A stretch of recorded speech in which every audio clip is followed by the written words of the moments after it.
I hadn't planned to say anything. That was the rule I'd lived by for years. Show up, smile politely, avoid the past, keep the peace. Don't reopen doors everyone else had quietly locked. The family gathering was supposed to be simple. A holiday meal, familiar faces, conversations that stayed safely on the surface. I was 28 by then. I hadn't lived at home since I was 16. Most of my relatives hadn't asked why. Not really. They accepted the version my mother offered years ago, that I was independent, difficult, eager to grow up too fast. That version made everyone comfortable. We were halfway through dinner when my cousin asked it, not cruelly, not accusing, just casually, "So, why did you actually leave home so young?" The table quieted slightly, not enough to be awkward, just enough to notice. I looked up from my plate. Across from me, my mother stiffened. I could see it instantly, the way her shoulders tensed, the way her hand paused mid-motion. She already knew what was coming. I took a breath. "For a long time," I said calmly. "I left because I didn't feel safe." Silence fell fast this time. Not the polite kind, the heavy kind. My cousin blinked. "Unsafe how?" I felt my mother's eyes on me now. Sharp. Warning. I kept my voice steady. There were things happening at home that shouldn't have been happening, and when I tried to speak up, no one wanted to hear it. Someone cleared their throat. Someone else shifted in their chair. I continued anyway. "I didn't leave because I wanted freedom," I said. "I left because staying meant pretending nothing was wrong." My aunt frowned. "But you never said anything?" I looked at her. "I did." My mother finally spoke. "That's not fair." I turned to her slowly. "Then correct me." She opened her mouth. Nothing came out. Because this wasn't new information. It was information she had chosen to ignore. I looked around the table, at the people who had watched me change back then, who had noticed I stopped sleeping at home, that I avoided being alone, that I asked to stay with friends more often than made sense. "You all saw things," I said quietly. "You just didn't connect them." My mother's face drained of color. She stared at me, not angry now, just startled, like someone suddenly realizing the smoke they ignored had always meant fire. I wasn't accusing, I wasn't shouting. I was just finally answering the question honestly. And in that moment, my mother understood something she had spent years avoiding. I hadn't left home at 16 because I was rebellious. I left because every warning sign had been there, and she had looked away from every single one. When I was 16, people said I was dramatic. They said I wanted attention, that I was restless, that I didn't appreciate what I had. It was easier for them to believe I was difficult than to ask why I was changing so quickly. But the truth was simpler and heavier. I wasn't running toward anything. I was running away. Home had stopped feeling predictable long before I packed a bag. The tension didn't explode all at once. It crept in quietly, disguised as normalcy. Doors that closed a little too often. Conversations that ended when I entered the room. A constant awareness of where everyone was in the house and where I needed to be to feel safe. I learned how to make myself small. I stayed out late. I volunteered for extra activities. I accepted every invitation to sleep over at a friend's house, even when I didn't want to go, because being anywhere else felt easier than going home. Adults noticed. Of course they did. Teachers asked why my grades slipped, then rose again suddenly. Friends' parents commented on how often I was around. Relatives joked that I was practically living somewhere else. Those were warnings. Not one of them was followed. I tried to say something once. Not directly, not clearly. I didn't have the language for that yet. I told my mother I didn't like being alone at home. I said I felt uncomfortable. I said I wanted to change my schedule so I'd be gone more. She told me I was imagining things. "You're too sensitive," she said. "You always overthink," she said. "Stop creating problems," she said. So I stopped talking. Instead, I started planning. I hid a small bag under my bed. A change of clothes. My documents. cash from odd jobs and birthday cards. I memorized bus routes. I figured out which friends' houses were safest. Which adults asked the fewest questions. That's not normal behavior for a 16-year-old. But no one asked why I knew how to do it so well. The night I left wasn't dramatic either. There was no shouting, no slammed doors. I waited until the house was quiet. I walked out with my heart pounding, terrified of being noticed, not because I was doing something wrong, but because being caught would mean being forced back. I told people later that I wanted independence. It was the only explanation that didn't invite more questions. At the family gathering, as I spoke, memories flickered across faces around the table, small realizations forming. My aunt remembered how I used to call her late at night just to talk. My cousin remembered how I avoided being alone in certain rooms. Someone else remembered how I flinched when voices got raised, pieces they had never assembled. My mother stared at the table, her fingers clenched tightly together. "You never told me all this," she said quietly. I met her eyes. "I told you as much as I knew how." The room stayed silent. I continued, not angrily, just honestly. I didn't leave because I wanted freedom. I left because staying meant ignoring my instincts, and I was already learning what happens when you ignore them. That landed differently, because instincts aren't rebellion. They're survival. My mother swallowed hard.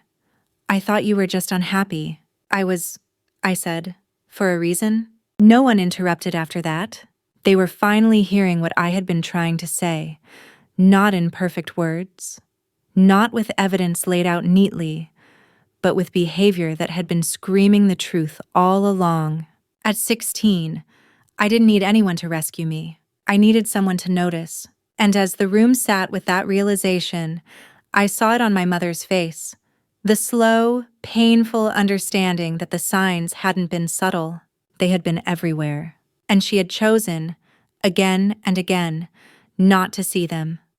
Once the words were out, no one could put them back. The room felt different now. Heavier. Like the air itself had thickened. People weren't eating anymore. Plates sat untouched while memories surfaced. One by one, in uncomfortable silence. It was my aunt who spoke first. "I remember," she said slowly. "You used to ask to stay over all the time, even on school nights." I nodded. "I did." My cousin looked up, frowning. "You always left early. You never wanted to be the last one to go home?" Another nod. Each comment pulled another thread loose. Someone mentioned how I used to sit with my back to the wall, how I kept my phone charged obsessively, how I jumped at the sound of a car pulling into the driveway. At the time, those things had been brushed off as personality quirks. Moodiness, teenage attitude. Now they sounded different. My mother hadn't said anything. She was staring at her hands like they belonged to someone else. "I thought you were just distant," she said finally, her voice quiet. "You stopped talking to me," I answered gently. "I stopped because every time I tried, you told me nothing was wrong." That landed hard. She shook her head slowly. "I didn't think it was serious. That's the thing," I said. "It didn't look serious until you put it all together." The table went silent again, because putting it all together meant admitting the signs had never been hidden. They had just been inconvenient. My uncle cleared his throat. "There were rumors," he admitted. "Nothing specific, just concerns." "Concerns you never shared," I said. He looked down. "We didn't want to cause trouble." I almost smiled at that. Trouble, as if the absence of conversation had prevented it. My mother's breathing had become shallow. I could see her replaying moments in her head. The nights I didn't come home. The excuses she accepted without question. The relief she felt when I wasn't around to challenge the peace she wanted to believe in. "I thought you were being dramatic," she said, barely above a whisper. "I know," I replied. That was the hardest part for her to hear. Not that she missed something, but that she had judged it and chosen to dismiss it. "You never asked why I was afraid," I continued. "You asked why I was difficult." Tears welled up in her eyes then, but no one rushed to comfort her. Not this time. Because this wasn't about her pain. It was about recognition. Someone else spoke up, quietly. I remember you once said you didn't feel safe at home. I turned toward them. Yes. My mother looked up sharply. You told someone else? I told anyone who might listen. I said. I just didn't have the right words yet. That was when it finally broke through. This wasn't a story about a rebellious teenager. It was a story about a child adapting to danger while adults debated whether it was real. The warning signs hadn't been dramatic. They had been behavioral, consistent, persistent, and they had been ignored because acknowledging them would have required action. My mother pressed her lips together, tears slipping free now. I didn't want to believe something was wrong, she said. I met her gaze. Not believing didn't make it safer. That sentence settled heavily in the room, because everyone there understood it applied to more than just her. It applied to all of them. The silence that followed wasn't awkward anymore. It was reflective. People weren't wondering whether I was telling the truth. They were realizing how long they had helped avoid it. And my mother, sitting at the center of it all, finally saw what 16-year-old me had known instinctively. Leaving hadn't been sudden. It had been the last step after 1,000 warnings no one wanted to answer. The room stayed quiet long after the last sentence settled. Not because anyone didn't know what to say, but because they did. My mother hadn't cried like this before. Not openly. Not in front of everyone. Her shoulders shook as she stared at the table, as if the wood grain might rearrange itself into something that explained how she'd missed so much. I didn't know, she said again. Her voice sounded smaller now, stripped of certainty, stripped of authority. I didn't argue, because this wasn't the moment to fight about wording. This was the moment where she finally saw the difference between not knowing and not wanting to know. You knew I was afraid, I said gently. You just didn't ask what I was afraid of. She looked up at me then, eyes red, unfocused. I thought if I ignored it, it would pass. Teenagers go through phases. A phase doesn't last years, I replied. And it doesn't change how someone walks through their own house. That did it. Her face crumpled. Not in embarrassment, but in recognition. The kind that arrives late and stays forever. She whispered, I remember you used to lock your door. I nodded. And you kept your phone on at night. She continued. You'd fall asleep with it in your hand. Another nod. Her breath hitched. I told myself you were addicted to it. I said nothing, because silence was finally doing the work words couldn't. She began listing things on her own now, like she was racing the truth. You stopped showering at home. You avoided being alone in the evenings. You flinched when I touched your shoulder. Each sentence felt like a confession. Not of guilt, but of memory. I told myself you were pushing me away, she said. I didn't consider that you were protecting yourself. The table remained still. No one interrupted her. No one tried to soften it. This was the reckoning. I was so focused on keeping things normal, she went on, voice trembling, that I didn't see how abnormal it had become for you. I finally spoke again. Normal for you wasn't safe for me. That was the line she couldn't escape, because it wasn't an accusation. It was a fact. She covered her mouth, tears streaming freely now. If I had asked more questions, if you had believed the answers, I said quietly. Her shoulders sagged. Around us, family members sat in uncomfortable clarity. Some looked ashamed, some looked angry, at themselves. A few looked relieved, like something long unspoken had finally been named. My mother wiped her face slowly. I failed you. I didn't rush to reassure her, not because I wanted her to hurt, but because this realization belonged to her. Yes, I said. You did. The honesty stunned her more than anger would have. She nodded slowly, as if accepting a verdict she could no longer appeal. I thought leaving was your choice, she said.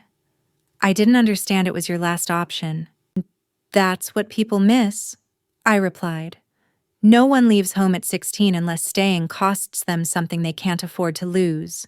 The room stayed silent again, but this silence was different. It wasn't avoidance, it was acknowledgement. My mother leaned back in her chair, exhausted.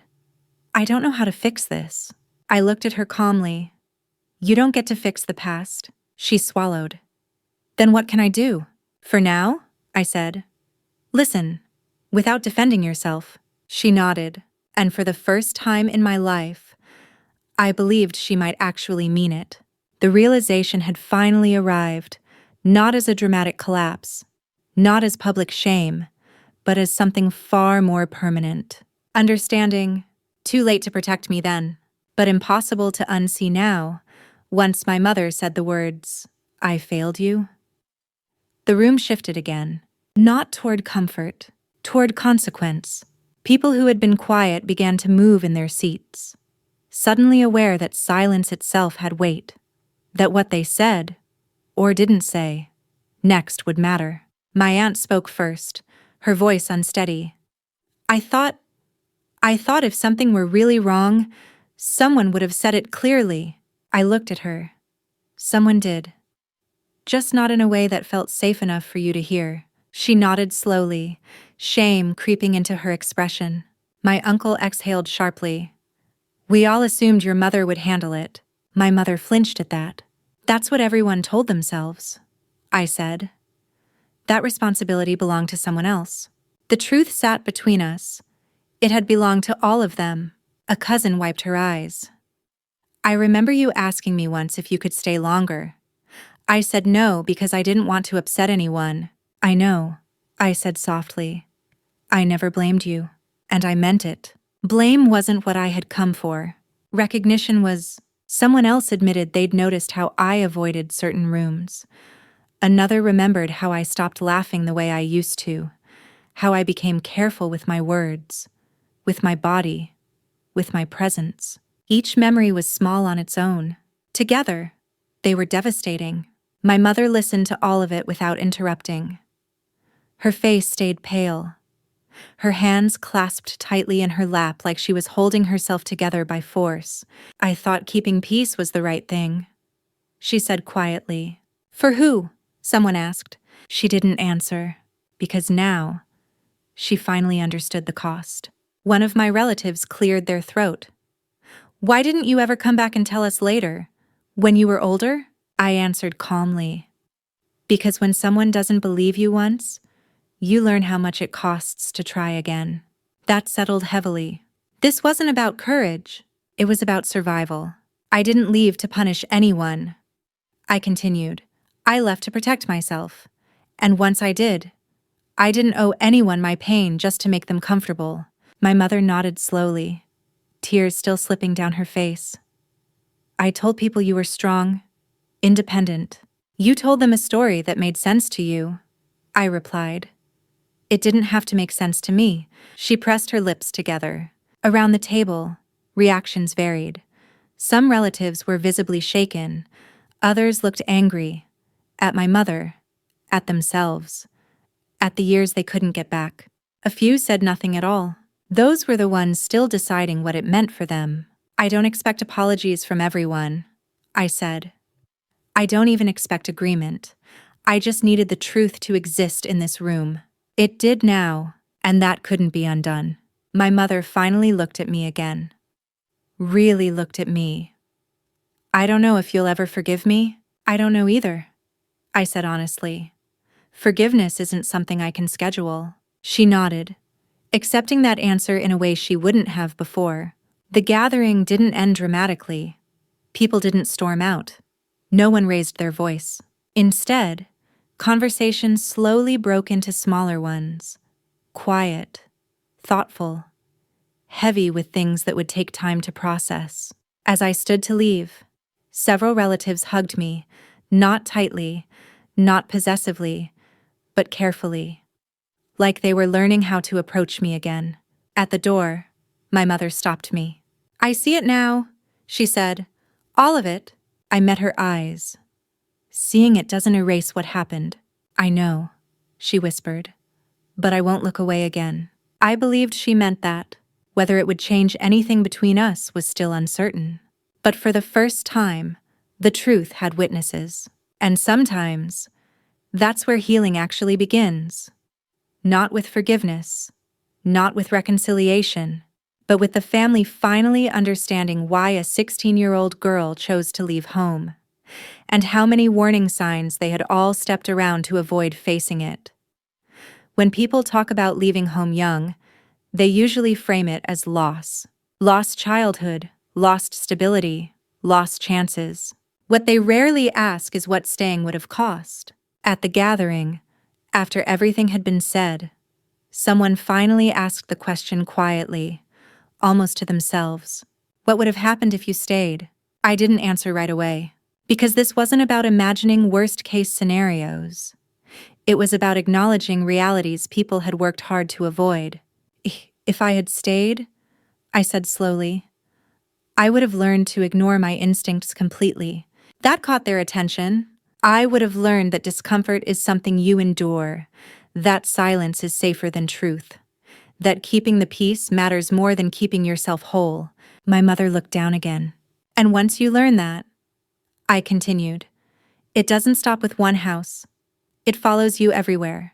I explained what leaving actually did for me. It taught me that fear isn't a personality flaw, that hyper-awareness is a response, not a defect, that wanting to feel safe isn't weakness, it's intelligence. If I had stayed, I said, I would have normalized things that should never be normal. I would have doubted myself longer, trusted the wrong people, mistaken endurance for strength. Someone at the table shifted uncomfortably, because they were starting to understand this wasn't just about the past. It was about the future that never happened. I didn't leave to be brave, I said. I left because my body was already telling me the truth, even when no one else would.